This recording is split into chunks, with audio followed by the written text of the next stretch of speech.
လောကကြီးမမျှတဘူးဆိုတာတော့အမှန်ပဲဘယ်လိုမမျှတလဲကျွန်တော်ပြောပြမယ်တချို့လူတွေနေဘူးတာကိုစာခွဲနေချိန်မှာတချို့လူတွေကနေဘူးတာထက်ဝမ်းစာကိုပို့အာရုံစိုက်နေရတယ်တချို့လူတွေနိုင်အောင်ထွက်နေချိန်မှာတချို့လူတွေက night duty ပါဖင်းနေရတယ်တချို့လူတွေကမိုးရွာရင် coffee လေးတစ်ခွက်ဆောင်းလေးချုပ်ပြီး movie ကြည့်ရင်ချေးနေချိန်မှာတချို့လူတွေကအမိုးမလုံလို့ယိုကျတဲ့မိုးရေတွေကိုခွက်တွေဖလားတွေနဲ့လိုက်ခံနေရတယ်တချို့ကလေးတွေဖော့ကားနေချိန်မှာတချို့ကလေးတွေကဝမ်းစာအတွက်လုံးပန်းနေရတယ်တော်တော်မမျှတာလားငွေကြေးကျက်တဲ့မိသားစုကအကြောင်းသားတယောက်ခရီးတွဲကြတဲ့ပုံနဲ့ပတ်ဖန်ရှိမိသားစုကအကြောင်းသားတယောက်ခရီးတွဲကြတဲ့ပုံတော့မတူဘူးပတ်ဖန်ရှိမိသားစုကအကြောင်းသားတယောက်ခရီးတွဲကြရင်လည်းသူ့မှာရွေးချယ်ပြလွတ်လွတ်လပ်ရှိသေးတယ်အထက်တန်းအောင်ကျင်လို့အကြောင်းပြန်တက်ရှင်လားကျူရှင်ကဖေးကြီးရတယ်မပူနဲ့အောင်ချက်အကောင်းဆုံးကျူရှင်လာရွေး guide တွေလည်းခေါ်လိုက်မိဘနောက်ဟာထောက်ပံ့နိုင်တယ်လူမမဟုတ်ကြီးဒီတက်ရှင်လားကိစ္စမရှိဘူးနောက်ဟာထောက်ပံ့နိုင်တယ်ဒီလိုနဲ့အောင်သွားလို့နိုင်ငံခြားမှာကြောင်းတက်ရှင်လားရတယ်နိုင်ငံခြားမှာကြောင်းတက်ရင်လည်းအလုပ်လုပ်ပြီးကိုယ်ဖေးကိုရှာအလုံးမရခင်ကာလမှာတော့နောက်ကထောက်ပံ့နေမယ်ဘယ်တော့မှလိုက်လဲသူတို့ grade တွေကြတာကငမွေးလေးတစ်ချောင်းကြတယ်လို့ကြတာငွေကြေးကျက်တဲ့မိသားစုကအကြောင်းသားတယောက် grade တွေကြရင်အဲ့လိုမဟုတ်ဘူးလူရှင်ကဖေးကြီးရတဲ့ကြားတဲ့ကမိဘမနိုင်မင်းထောက်ပံ့ခဲ့တာနောက်တစ်ခေါက်ပြန်တက်ပြီးအောင်ဖြေဖို့ကတော်တော်လေးဖင်းပါနေရပြီကြီးဒီတက်နိုင်ဖို့ကတော့အဝေးကြီးပဲတရားတာတစ်ခုကတော့အလုပ်လုပ်ရတော့မယ်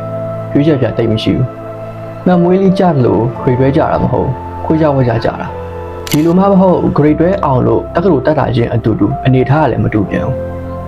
တေချာတာတစ်ခုကတော့ငွေကြေးအဖင်ပြေတဲ့သူကတော့ဒေးတက်လည်းကိစ္စမရှိဘူးနောက်ကကိုရရအထိထောက်ပံ့နိုင်ပြီတာဆိုတော့တက္ကသိုလ်မှာတငယ်ချင်းအတစ်တွေနဲ့တွေ့မယ်အတန်းလင့်မယ်ကြီးကားတွေထားမယ် activity တွေဝင်ပါမယ်ပွဲတွေလည်းအများကြီးပဲ fresher ဝဲခန်းကြရင်လည်းတက်ပုံရိုက် video ရိုက် selfie ဆွဲပြီးတော့ TikTok ပေါ်မှာဘယ် university ရသူတွေပဲဖြတ်တန်းမှုရဲ့ lifestyle တွေပါညာတင်မယ်တက္ကသိုလ်ကျောင်းသားဘဝကိုအပြည့်အဝခံစားတနေ့ပြီးတစ်နေ့အောင်ပဲကြိုးစားမယ်ဒါပေမဲ့ငွေကြီးကျက်တဲ့သူကတော့ဒါမျိုး lifestyle နဲ့ကိုခြေပုံမြစ်ခုံဝင်မှုမလွယ်ဘူးသူဖင်းသားတော့မယ်ငါမိဘတွေငွေကြီးအဖြစ်မပြေဘူးသူတို့ရုံးကန်နေရတာငါလည်းကြောင်းပြီးပြီဆိုတော့အလုံးလုံးလို့ရနေပြီဆိုပြီးအဝေးတွေတန်ရင်ဘလုံးလုံးပြီးရှားတဲ့လာစာနဲ့အယုံထောက်ပံ့ကိုဗစ်ကိုရှာရင်အချိန်တစ်ခုရောက်တော့ဘွဲရတော့ကြရော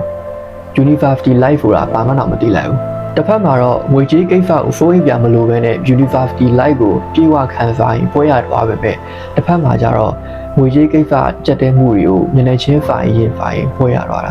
တော်တော်မမျှတတဲ့လောကကြီးပြကျမ်းမာရေးမကောင်းတာတွေယောဂါတွေဖြစ်နေတော့ငွေကြေးပြည့်စုံတဲ့သူကမြန်မာပြည်မှာကုတာအားမရရင်ထိုင်းမှာတော့ကုတာဒါပေမဲ့အခြေခံလူတန်းစားတွေကတော့ဖေးကန်းတွားပြရင်တော့ကို့မှာပါတဲ့ပတ်စံနဲ့ Facebook ကနေမလောက်မအောင်စိုးရိမ်တဲ့ဖိတ်ကိုရှင်ဝယ်ပိုက်ပြီးတော့ဖေးကန်းတွားရတာအကယ်၍ကင်ဖောင်လိုယောဂကြီးတွေဖြစ်ရင်တော့ခြေပြအမျိုးတွေဖျားပတ်စံပတ်ချီအိမ်နဲ့ခြံမှာပေါင်ပြီးကုရတယ်နောက်ဆုံးလူနာလဲရှော့ကြံခဲ့တဲ့လူတွေလည်းရှိသမျှအကုန်ကုန်အိုးအိမ်တွေမှာပျောက်ကုန်တာ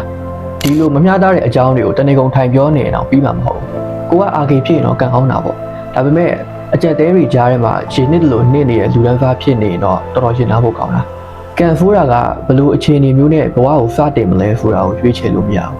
ဒါပေမဲ့ကန်ကောင်းတာကဘလို့အခြေအနေမျိုးနဲ့အဆုံးတတ်မလဲဆိုတာကိုတော့ရွေးချယ်လို့ရတယ်လောကကြီးမမျှတဖို့ကိုပိုးပိုးပတ်ပတ်ကြုံတွေ့နေရတဲ့လူတယောက်အတွက်ကိုယ့်ဘဝကိုတစ်ဖက်ချိုးပြောင်းလဲဖို့ဆိုတာကတော်တော်မလွယ်တဲ့ကိစ္စပါဒါပေမဲ့အခုလိုအခြေအနေမျိုးမှာနေရတာအဆင်ပြေလို့လားဘာဖြစ်ဖြစ်ဒီတက်ပိုကောင်းတဲ့အနေအထားတစ်ခုကိုရအောင်တော့လုပ်ဖို့လိုတယ်ဒီလိုမှပဲလူလိုနေနိုင်မှာလောကကြီးမမျှတတာကတော့အမှန်တရားပဲအမှန်တရားဆိုတော့ခါလေးလက်ခံရမှာပေါ့မျှတတော့အောင်ဆိုပြီးလောကကြီးကိုပြောင်းလဲလို့လည်းမရဘူးအဲကြောင့်ကိုယ့်ကိုယ်ပဲပြောင်းလဲရတော့မယ်အားလုံးစော့ပူကြတဲ့ Shadow Fight 2ဆိုတဲ့ game ကိုပြန်မြင်အောင်ကြည့်ပါတခြားကောင်တွေကရုပ်ထွက်အလန်းစားဝတ်စုံအကောင်းစား weapon အကျန်းစားတွေနဲ့ကိုယ့်ကောင်ကကြတော့အင်ကြီးလည်းမပါလက်ပလာနဲ့အရေးတတာပဲရှိတာ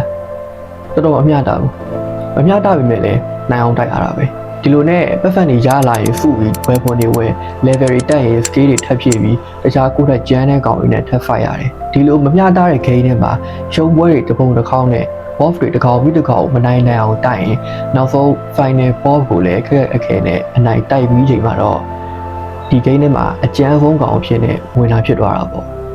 ့နောက်ဆုံးပိုင်းကလုံးဝ freedom ပဲဒီလိုပဲကျွန်တော်တို့လည်းမမျှတတဲ့ကစားပွဲမှာမနိုင်နိုင်အောင်ကစားရတယ်level 10ကဖကစားရတဲ့လူတွေလည်းရှိမယ် level 5ကဖကစားရတဲ့လူတွေလည်းရှိမယ် level 0ကဖကစားရတဲ့လူတွေလည်းရှိမယ်ဒီလိုမမျှတတာကိုပဲကြည့်ပြီးစိတ်ပြတ်နေုံနဲ့တော့ကိုယ့် level ကတက်လာမှာတော့မဟုတ်ပါဘူးကို့မှာဘာမှမရှိလဲဘာမှမရှိတာအနေဖရတာပဲ 0 to hero ဆိုတဲ့စကားလုံးက level နဲ့လဲစတင်ရတဲ့တတိရှိရဲ့လူတွေကြောင့်ပဲဖြစ်လာတာပါကို့မှာ timeline နှစ်ခုရှိမယ်ပထမ timeline ကဘာရွယ်ချက်မှမရှိဘဲနဲ့ဖြစ်လာတဲ့များကိုပဲလက်ခံလိုက်တော့မယ်ဆိုတဲ့ timeline ဒုတိယ timeline ကရွယ်ချက်တစ်ခုခုပေါ်အစွဲလန်းကြီးကြီးနဲ့ပို့အပင်ပန်းခံဖြတ်တန်းတဲ့ timeline